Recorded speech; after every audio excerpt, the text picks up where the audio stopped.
another week. Surprises in this Champions League. We'll be focusing on Champions League again. Surprises in this Champions League. And this Champions League phase is almost done. This Champions League is leaguing. If you know what I mean, you know. Champions League. That before we had a Champions League, it was technically groups where teams will have to come out and go on from those groups to qualify. But now we have a league, a Champions League. A Champions League that actually has technically a league form. Before it was group stage. Then from group stage, you will go to the round of 32, round of 16, round of 8, and so on. But now we actually have a Champions League. We have a Champions League that's actually leaguing. A very tight Champions League. The only one that walks away are two teams. Arsenal and Bayern are directly qualified to the round of 16. They are secured. They have their spot. Those teams that qualify from first place to fourth place, if I'm not wrong, first place to fourth place will have the returning leg of the round of 16 and 8 at home. In first place will have the semifinal return leg at home. So that's an advantage. You know, you play away the first game, second game, you come back at home. If you're Bayern, you come back at home. If you are Arsenal, you come back at home to play the return leg. Champions League is here. La Champions League está aquí. La Champions League es una liga. Está llegando. Es una liga. Champions League is a league that is leaguing. For those that watch this, you could tell the league is really, really tight. Couple surprises. Results that we did not expect. Results that we did not wait for in some matches. And teams that sadly look like they are more out than they are in. But there's still hope. The last match will take place next week. And there's still hope. There is hope for these teams to be able to fix and have the chance of qualifying at least to the playoffs and later on to the round of 16. But it's a Champions League that did not leave us with a bad spectacle. It was, I believe, it was a great Champions League this round. Matchday 7. There's only 8 matches in this Champions League form. There's only 8 matches. And we're coming on to the final match day. This is a summary of the Matchday 7. Esto es un resumen de lo que es la jornada 7 de esta Champions League, que tiene forma de liga ahora. El torneo siempre se ha llamado Champions League, pero antes era una fase de grupos que pasaba a lo que es una ronda de 32, después una ronda de 16 y después una ronda de octavos. Digo, de 8 equipos. Y así era el sistema que tenía antes, pero ahora lo que tenemos es una liga. Es una Champions League, una Liga de Campeones. Literal. La definición ahora es lo que en verdad el juego es hoy en día. Una liga. Una Liga de Campeones donde juegas una fase de liga que son 8 partidos y juegas, tienes tus partidos con 8 diferentes equipos y recoges puntos. Los primeros 8 califican directo. Después de lo que es el puesto 9 al puesto 24 califican a lo que es del puesto 9 al 24 califican a lo que es a los playoffs. donde se jugarán para ver si pueden calificar a la ronda de 16. Pero esta Champions dio pocas sorpresas. A la misma vez se encuentra bien apretada y será definida a lo que es al final. En la última jornada será definida. A Champions League that will be defined at least for the bottom of the table. You could say from 13, from 6th place to 24th place, or from 6th place all the way to the 32nd place, 36th place. I mean, in reality, I don't think we will see from Ajax to probably to Kairat in those placements. We won't see those teams qualifying. If they do, hey, good stuff, you did. But the Champions League, that is league. But we'll start with this Champions League, and we're gonna do a small summary of the games, and we'll be focusing on that and then small statistics of the game. But we're gonna start with a Kairat Club Brugge. This is match day 7 of the Champions League. We will start with Kairat against a Club Brugge. A Club Brugge that ended the winless streak. They won 4-1. They had a dominant display in Kazakhstan, and at the same time, Kairat late consolation did a little to mask their defensive fragilities. The win keeps Brugge's slim qualification hopes alive, while Kairat remained rooted to the bottom of the table in the standings. So Club Brugge has a chance, while Kairat is rooted at the bottom. Like I said, they are in one of those placements from what it is. From Kairat is in the 36th place, and from 32nd place, from 28th place down, it seems a bit tight. It seems a bit tight from 28th place to 36th place. It seems a bit tight. But then we have a match that was really surprising. It was surprising for the Man City fans, and it was surprising just for football fans in general. We had a Bodo Glimt that won 3-1 at home against Manchester City. In one of the round's biggest shocks, Bodo stunned Manchester City with a high-intensity counter-attacking display. And Bodo capitalized on City's defensive lapses, and they won. They were winning 3-0. Turkey pulled one back, but then Rodri got a second yellow and was thrown out of the game. The result leaves City needing a result for their final match to secure the progression, while Bodo celebrated historic first Champions League win, and Manchester City did something with their fans, with the traveling fans. They actually reimbursed all of those fans that traveled, and they reimbursed all the expenses, the ticketing, the travel, and that's the least they could do, they said. And it's true, that's the least they could do. Something nice from them, but in reality, I think fans will be more pissed that they didn't win, and they didn't win against a team that is rooted in a technically at the bottom of the table, but it's one of those teams that might have the chance to qualify depending on how this league plays out, and depending on how other teams do. But Manchester City gets done, and Manchester City that are in the magnifying glass, if you ask me. Why?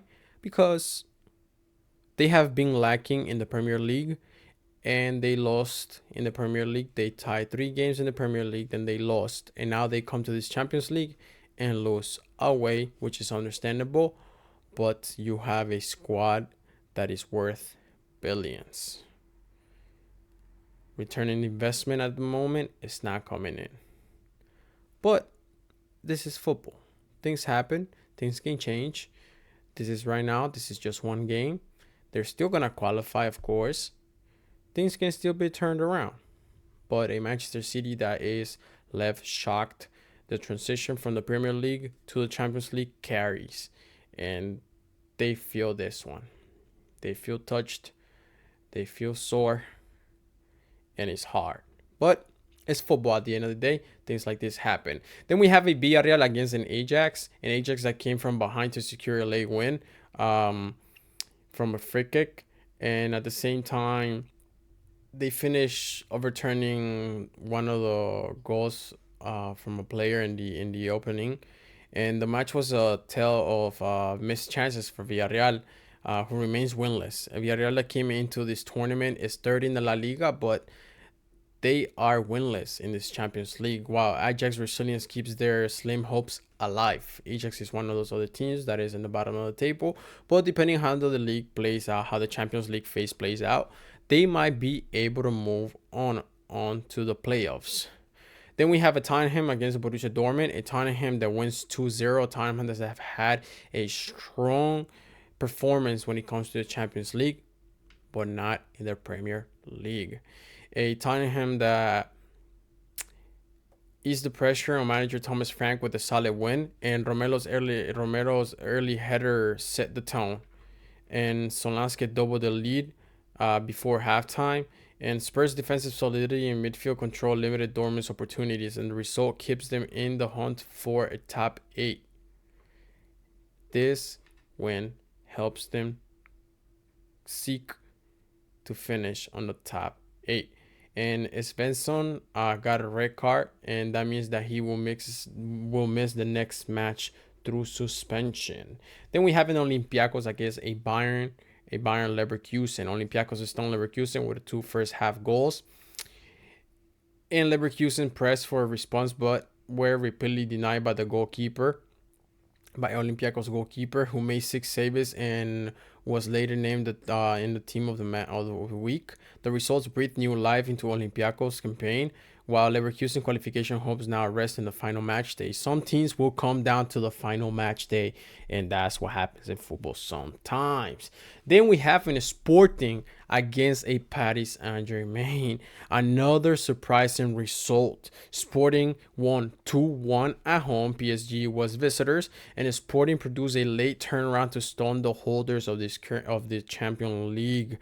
They stunned the holders of the Champions League. Suarez opened the scoring, only for Kvaratskhelia to equalize moments later in the dying minutes. Suarez nodded home a winner, and after Chevalier's weak parry, and PSG dominated possession and had 3 goals disallowed by VAR, but Sporting's clinical finish and defensive organization proved decisive. The result drops PSG to 6th place, raising the stakes for the final match against Newcastle. Let's see how PSG is able to perform when it comes to the last match. They need a win, and they must win. Then we have one of the games that was put on technically on a pedestal because it's 2 giants, a giant from Italy and a giant from England at the moment, that are dominating their leagues. They are top of their leagues. It was Inter and Arsenal, and Inter that play at home, and an Arsenal that came in as visitors. We have an Arsenal that extended the perfect record with a commanding win against Inter Milan. And Jesus struck twice in the first half, in the second following well-worked corner routine. And Susic Thunderous equalizer briefly gave Inter hope. It was a great goal from Susic. Jesus more than effective. And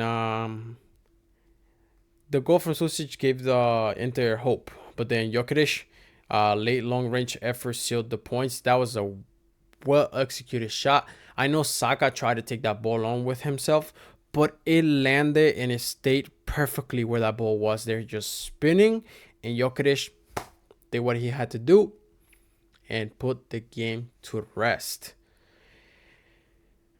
Arsenal's tactical flexibility, pressing, and depth were a full display, and they now stand on the brink of a unprecedented perfect league phase. This will be the first time this will happen, where a team, because we this is only the second year where we see this Champions League,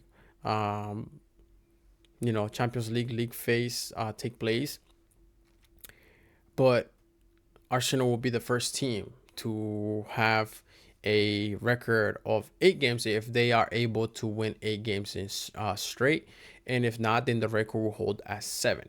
But Arsenal that had a historic right now at the moment, they already wrote it in the history books. They had a historic run. Widespread praise for their tactical discipline and squad depth and attacking efficiency. Arsenal received a nice bonus overall for the first place, for having a win streak of 7 games, and at the same time every team gets a participation bonus type of thing. But Arsenal got a nice bonus, let's just say around close to 95 million. Who knows the exact figure? They know it, but it's close to 95 million.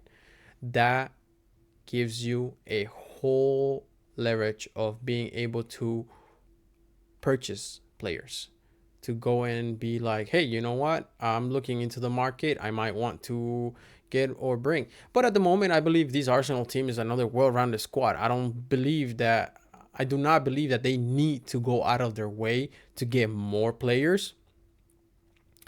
But hey, again, something I always say is, if you can have it, why not? Look at Man City. They have poured money into the market, getting new players, bringing new talent, and they are struggling. What can it be? Who knows? Only Guardiola can actually give us the answers.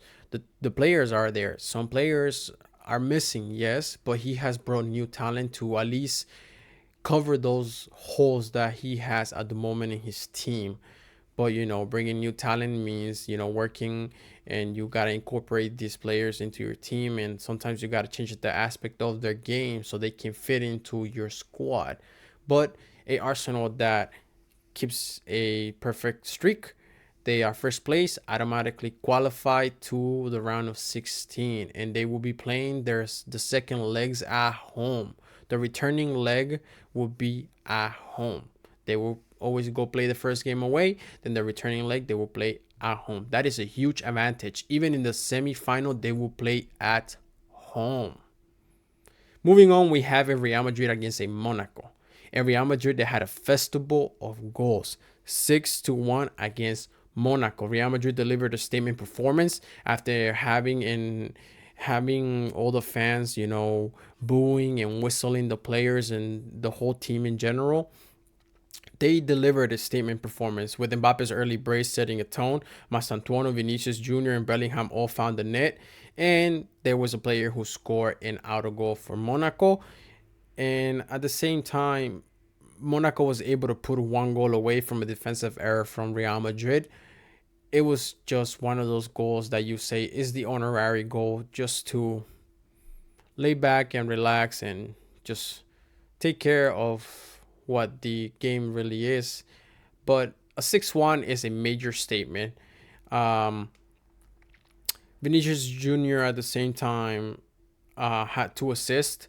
Real Madrid that outclassed Monaco in all ways, and a goal that earned him player of the match. He had 2 assists and he had got a goal, so he got player of the match. And Real Madrid's attacking fluidity was highlighted of the round.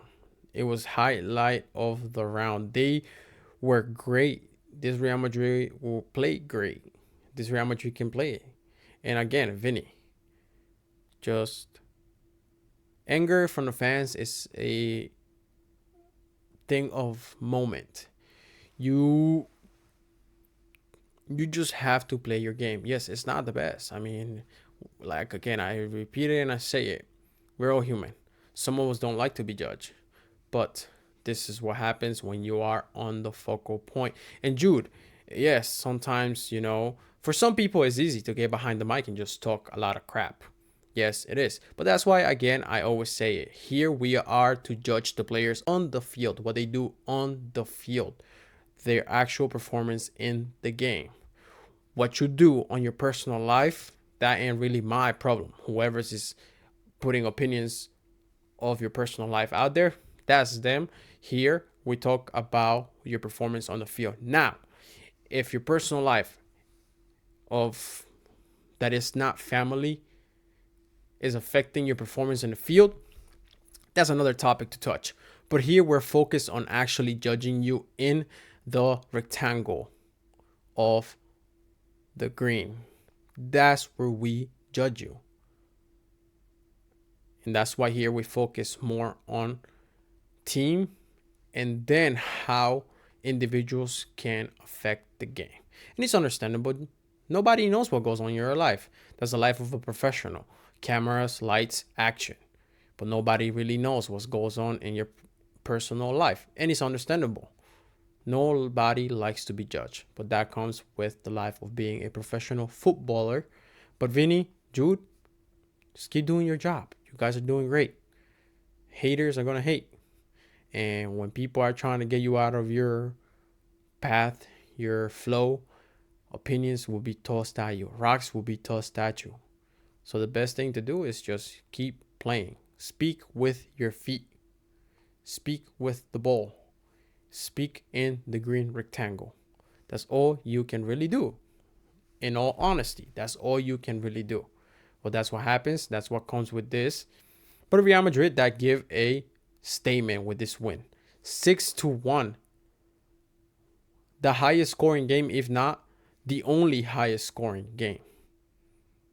One of the highest scoring game, if not the only highest scoring game. And Real Madrid, they have a festival. Something that fans now can be happy about and not boo and whistle the players. But this Real Madrid stay in the top 8 and they are most likely to be secure, if not already secure, to go into the round of 16 and just wait for those teams that gotta go in the playoffs. Then we have a Copenhagen against a Napoli, a game that ends up tie, a tightly contested draw, so both sides exchanged goals in the first half. And Delaney that received a red card in the 35th minute, and McTominay that scored. McTominay keeps showing up. Larson's late strike ensured to share of spoils, leaving both teams with work to do in the final round to secure qualification. The match was marked by discipline, defensive structures, and the lack of clear-cut chances after interval. Then we have a Galatasaray against an Atletico de Madrid, a game that ended 1-1. The encounter in Istanbul was tightly contested affair, with both sides eager to consolidate their positions in the Champions League phase. The match was characterized by robust midfield battles and several tactical adjustments. Both goalkeepers, Kakir and Oblak, made their 100th Champions League appearance and produced crucial saves late on to prevent the parity. To preserve the parity. The results reflected in the balance of play and with neither side able to find a decisive breakthrough despite late surges. Then we have a Karabakh against an Eintracht Frankfurt. This game was a win for Karabakh, 3-2. Karabakh in Frankfurt that produced one of the round's most dramatic contests. Mustafa Sado surged forward to the net to net the winner, sending the Baku crowd into raptures and effectively eliminating Frankfurt from the knockout contention. The match was notable for its end-to-end nature and the tactical flexibility from both managers and the emotional swings that define the closing stages. This is what football is all about. In 1 minute, you're laughing, you're enjoying. The next minute, you're broken. You're done. But you got to keep your hopes up. You got to keep those legs running. And you got to keep on pushing. Because 1 minute, you might be laughing. Next minute, you might be crying. Then the next minute, you might be laughing again. That's just part of football. That's what football is. That's what football comes with. But that's the beauty of this game. One moment, you feel great. Another moment, you feel the lowest you can feel. In sport, in general teaches you a lot. It's a battle. It's a continuous battle that till that whistle doesn't blow, you gotta keep on going. You gotta keep pushing. That's why teams like Real Madrid, Barcelona, Bayern, PSG are teams that are strong because they keep on pushing to the last minute. Then we have a Martial against a Liverpool that wins away 3-0, a Liverpool that produced a clinical away performance with Szoboszlai's clever free kick under the wall, giving them a halftime lead. And Szoboszlai saw it. Nobody under that wall. He gets what? Took the chances. He made the goal, and he bags another one. Helps Liverpool. And the Reds are pressing transition play with were exemplary, and Van Dijk marshaled the defense to another clean sheet. And Martial, despite some promising moments, were unable to convert their chances and now face a uphill battle to progress. Martial that they are currently in the 19th place, and they most likely will be able to qualify if they win the next game to the round of 16. But this thing gets really, really tight. This Champions League gets really, really tight. Then we have a Newcastle that played at home against PSV, and they won 3-0. Newcastle that dominated from the outset, capitalizing on PSV defensive errors, and Wisa opened the scoring on his full Champions League debut. Then provided for Gordon's record equaling 6 European goal at the season, and Barnes added a third after a poor clearance from PSV's short end. And despite losing Gomarish to injury, Newcastle controlled proceedings and secured a playoff spot, while PSV hopes now are hinged on a strong finish in the final round. Some teams have to win the last game. Match day A will define a lot of things for a lot of teams. Then we have a Slavia Praga against a Barcelona that wins 4-2 away. A Barcelona that survived a scare thrilling contest as Slavia took the early lead and leveled just before halftime via Lewandowski own goal. But Fermin Lopez also scored brace, clutch, almost scored a long-range strike, restored order, and Lewandowski atoned for his earlier error with a late goal assisted by Marcus Rashford. The match showcased Barcelona attacking depth and resilience. Barcelona has a great team. Sometimes they just fail defensively. They're a little bit too frail when it comes to the defensive. They have to. Some teams are great from the middle field up, but your defense is frail. And this is in the case of Manchester City, Barcelona. You have teams that from the midfield are so strong. They play steady. They move the ball. They attack. They're resilient. But their defense is too frail to keep in a game that goes back and forth. Or a team that knows how to play tactical and move the ball in a nice way. And in this one, Barcelona started losing. Then they tied it. And then they were top 2-1. And then Lewandowski had an own goal. But then Barcelona took it over with Olmo and Lewandowski, who made up for his mistake. Then moving on, we have a Juventus against a Benfica. Juventus that revived the Champions League campaign with a disciplined display, breaking the deadlock through Thuram's precise finishing after regaining possession high up in the pitch. And McKennie that doubled the lead with a well-worked move. Although Benfica threatened a comeback, Ausnes hit the post and Pavlidis missed a late penalty. The hosts held firm. The result moved Juventus into the top 15, and while Benfica's hopes of progression were severely dented. Mourinho is always talking. Some of the things he says are truthful, but sometimes I feel like he's just taking jabs. But that's the world we live in. That's football. Sometimes you gotta get people out of their mental. Sometimes to get people out of the game, you got to hit their mental. And Mourinho is one of those guys. He has the guts. He has the guts to say certain things. Whether he's taking jabs at people or not, he has the guts to say certain things. Like saying that some of the new managers don't have a history of managing top teams, but they get the jobs. all according to statistics, because they have great statistics. Yes, that's what modern football has come down to. I agree with him.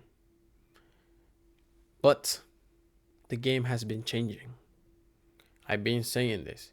The game has been changing. Players don't play with their nature anymore.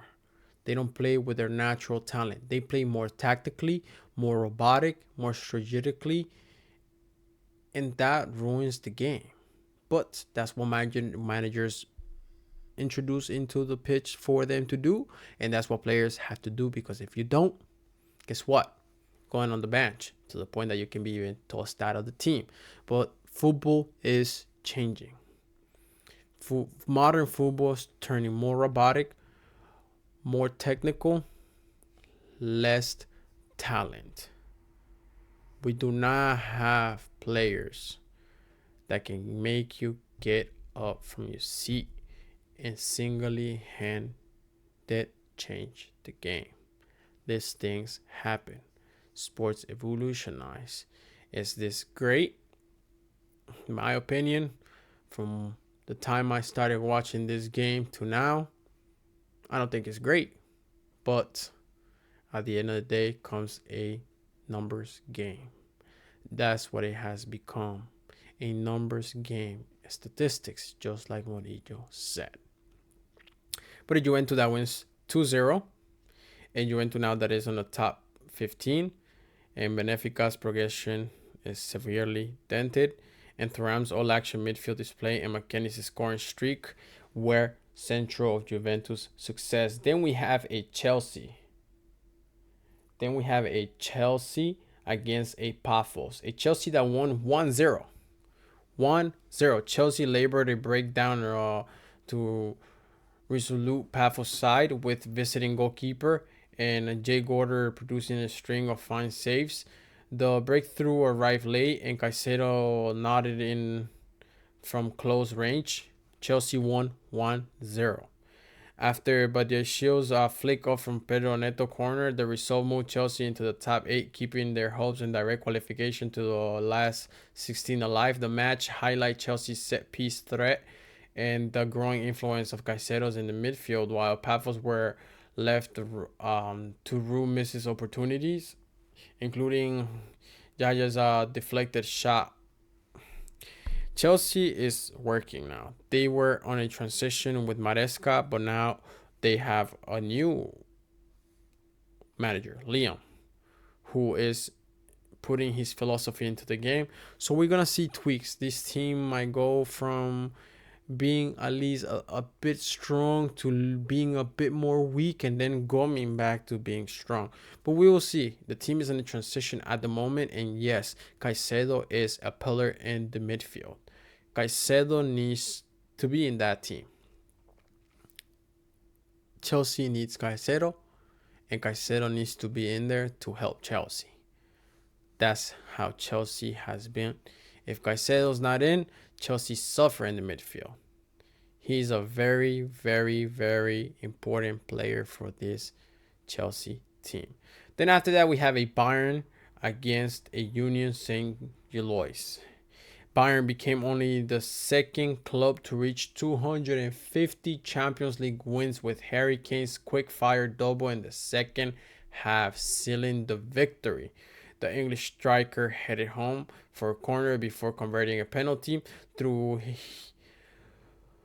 though he later missed a second spot kick. Bayern played the final 30 minutes with 10 men after Kim's dismissal, but managed to win the game effectively and limiting Union's chances.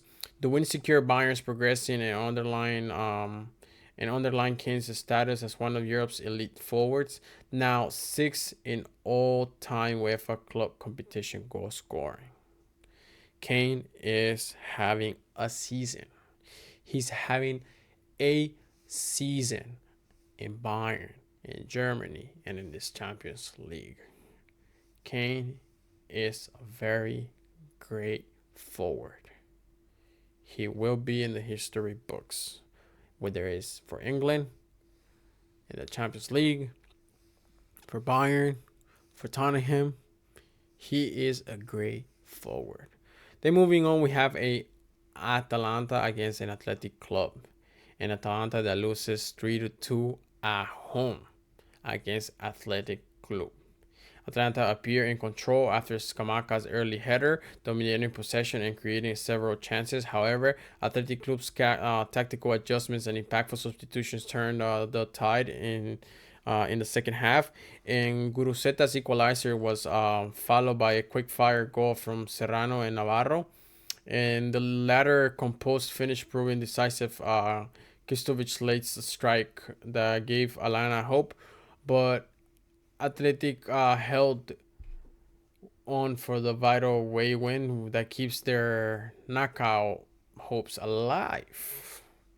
And Navarro's performance, including 2 assists and a goal, earned him a widespread plaudits. He is doing what he has to do to help Athletic Club. And that's it for this Champions League.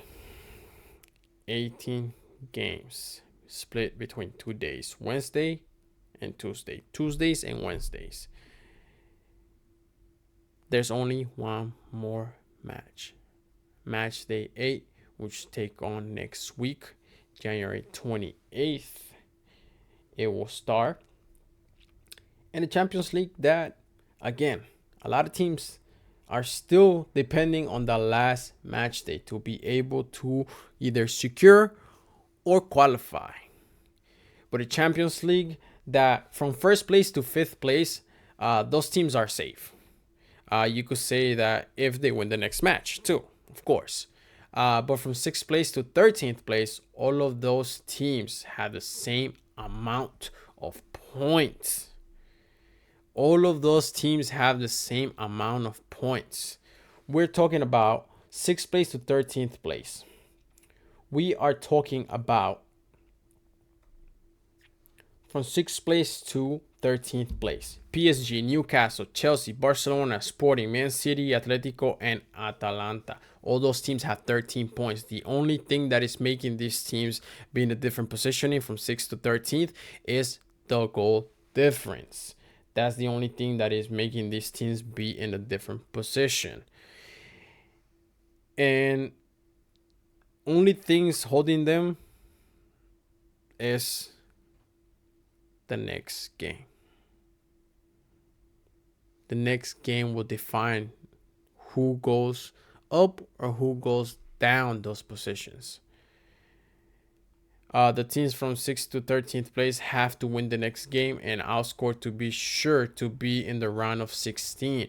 So not only they have to win, but they have to make sure that for those that are tight or they're behind by goals, they have to outscore in the next match.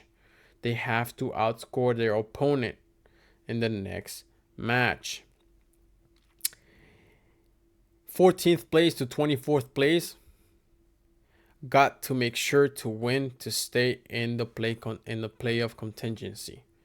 And this Champions League is leaguing again. This Champions League is leaguing. I know this Champions League has been called Champions League, but now you actually have a league that has 8 matches, and then it goes on to playoffs. From 9th place to 24th place, they do a playoff, a 2-leg game, and then you decide which other 8 teams will go and play against the top 8 teams that qualify directly. But Arsenal secured the top spot and perfect record, guaranteeing home advantage in the knockout phase. And Bayern Munich confirmed the qualification, with Kane's form being pivotal. Then you have Real Madrid and Liverpool, both in strong positions with attacking depth, and recent form suggests that they are having the options they need to get the wins. And PSG dropped to 6th after the defeat, not under pressure to secure the results against Newcastle. Then you have a Monaco, Benfica, Ajax, and Frankfurt, all at risk of elimination with the final round fixtures that are very, very critical. The last game will be very, very critical. Then you have a Napoli, Marseille, and Leverkusen must win to avoid slipping out of the top 24. This Champions League is leaguing. This Champions League is leaguing. The league phase is showing you what a league is all about. This is what happens. You have from 6th place to 13th place, all with the same amount of points. That is over 5 spots with the same amount of points.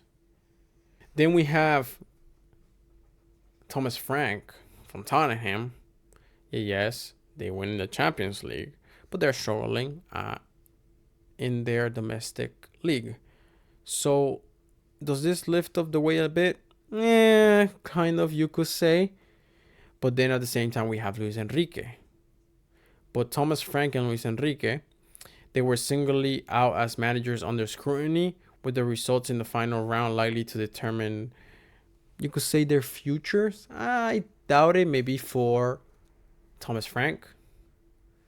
But for Luis Enrique, I mean, yeah, you won everything last season, but I don't think he should be under scrutiny.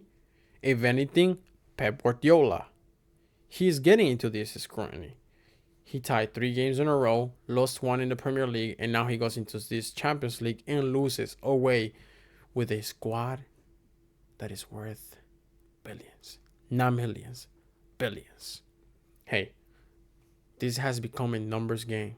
Statistics. This has become a numbers game. Champions League that created surprises. Champions League that gets really tight. A Champions League that is leaguing. This is all for today. Thank you for being with us. Thank you for being here with me. Esto es Pase Ambidiestro, Ambidextrous Pass, Fútbol Honestamente, Soccer, Football Honestly. Thank you for being here. Another day of the beautiful game. Like Patias Ebra says, I love this game. Have a great night. Please don't forget to like and subscribe. Thank you all for being with me today. Thank you.